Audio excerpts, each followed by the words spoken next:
नमस्कार दोस्तों, here I am देव। 12 जून 2025 दोपहर का करीब 1:38 का वो समय रहा है जब हमारे देश में अहमदाबाद प्लेन क्रैश हुआ। आज हम बात नहीं करेंगे कोई भी इसकी कहानी पर कि आखिर हुआ क्या था।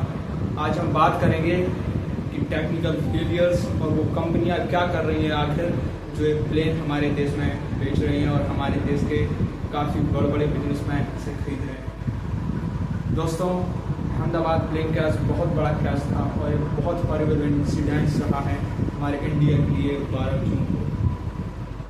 12 जून को हमारे अहमदाबाद से लंदन के लिए एक फ़्लाइट जा रही थी, एयर इंडिया 171, जिसके करीब टेक ऑफ के 32 या 35 सेकंड बाद वो ज़मीन पर आ गिरा और बीजे मेडिकल कॉलेज के हॉस्टल पर गया, जहाँ काफ़ी सारे डॉक्टर स्टूडेंट्स को भी अपनी जान गंवानी पड़ी और हमारे फ्लाइट में बैठे करीब 270 प्लस यात्रियों की भी ऑन द स्पॉट डेथ हो गई।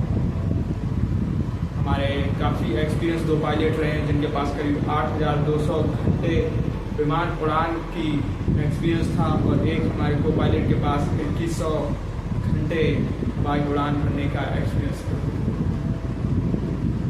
अभी तक जो कभी भी लंदन नहीं पहुंच पाई, के बीच में भी बहुत बड़ा हादसा हो गया।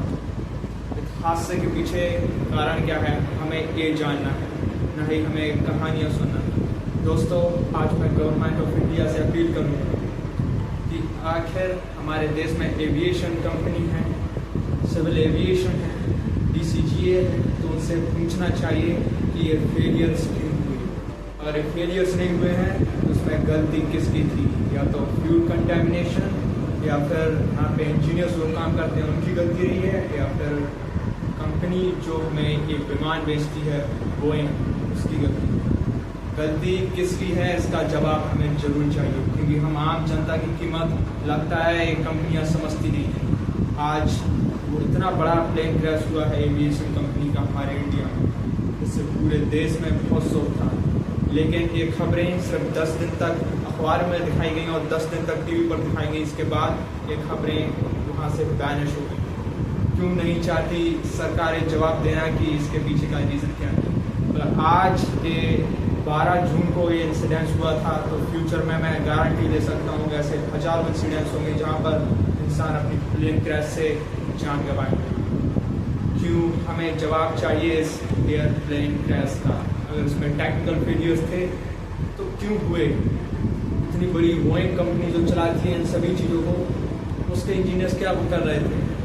काफ़ी रिसर्च के बाद पता चला है कि जो कंपनी ये विमान बेचती है उसके वर्कर्स, उसके एम्प्लॉयज़ खुद कह रहे थे कि हम इस विमान में कभी नहीं बैठे।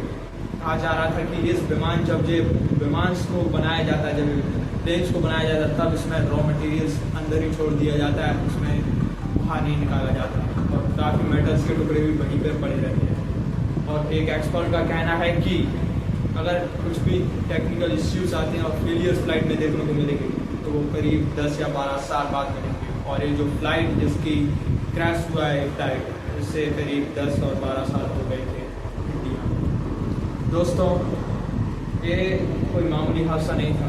यहाँ पर एक सिर्फ सोल सर्वाइवर रहे हैं, वो थे विश्वास कुमार राजेश, जो 11A सीट पर बैठे थे और वो सोल सर्वाइवर रहे हैं इतने बड़े प्लेन क्रैश में। अगर गवर्नमेंट ऑफ इंडिया या फिर बोइंग कंपनी और जो पूरी फ्लाइट एविएशन सेक्टर है, अगर ये जवाब नहीं दे पाते हैं, ध्यान रखें दोस्तों, ध्यान रखें, इंडिया के सारे लोग, आपके साथ ये हादसा दोबारा रिपीट किया जा सकता है। पूरी रिस्पॉन्सिबिलिटी एयरप्लेन की आ जाती है टेक ऑफ के टाइम, बोर्डिंग के टाइम पायलट पर। पायलट को नहीं पता है कि फ्यूल कंटेमिनेशन कितना है, अच्छे से किया गया है कि नहीं, फ्यूल की फिलिंग की गई है कि नहीं, उसे लास्ट में टेक लगाना पड़ता है।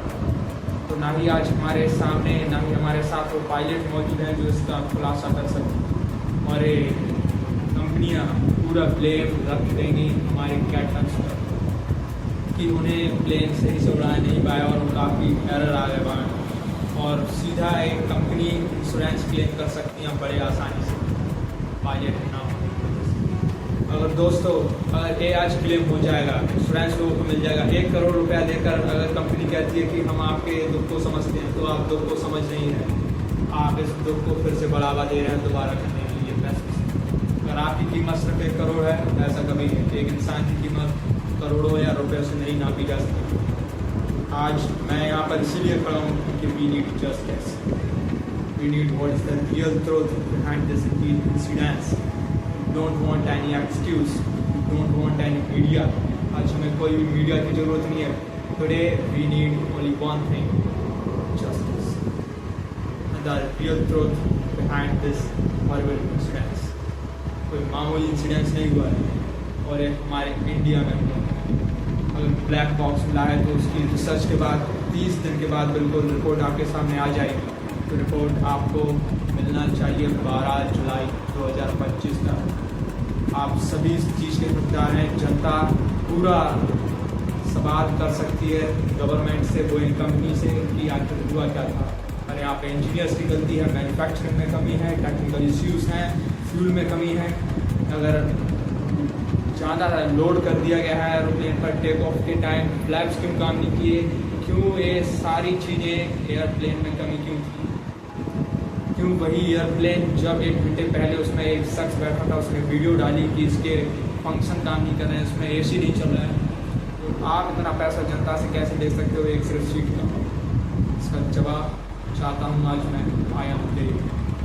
मैं जवाब चाहता हूँ बोइंग कंपनी से, एयर इंडिया से, कि आपका मेंटेनेंस और आपकी चीज़ें कितनी ख़राब हो गई हैं कि आप एक इंसान की कीमत नहीं समझ रहे। मैं आपको इतना पैसा दे रहा हूँ इसके टिकट्स के लिए, आप हमें फैसिलिटी नहीं दे रहे। वाई?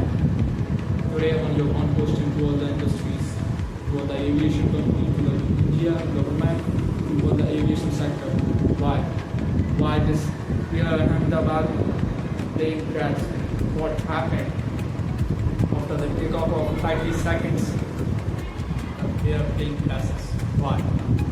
काफ़ी डॉक्टर्स स्टूडेंट्स के बीच आने गए नहीं। हमारे काफ़ी फ्लाइट्स में इतने अच्छे पायलट्स रहे, इतनी अच्छी फैमिली रही जिनकी स्टोरी हमें आज भी आँख नाम कर देती है जब हम उनको देखते हैं। कोई अपने दोस्त से मिलने, तो कोई अपने भाई से मिलने, तो फिर कोई किसी के साथ कोई हॉलीडेज मनाने गया था, और आज शायद वो हमारे बीच नहीं है। मैं भावपूर्ण श्रद्धांजलि देता हूँ ये अहमदाबाद एयरप्लेन क्रैश के जितने भी यात्रियों ने अपनी जान गंवाई।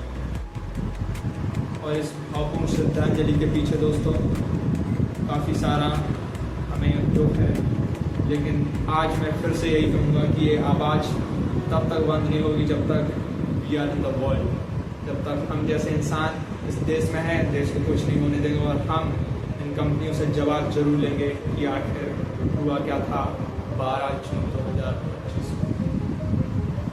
काफ़ी सारा ब्लेम है कंपनियों पर, काफ़ी सारा ब्लेम है पायलट्स पर। आखिर क्यों? Why? We only need one thing.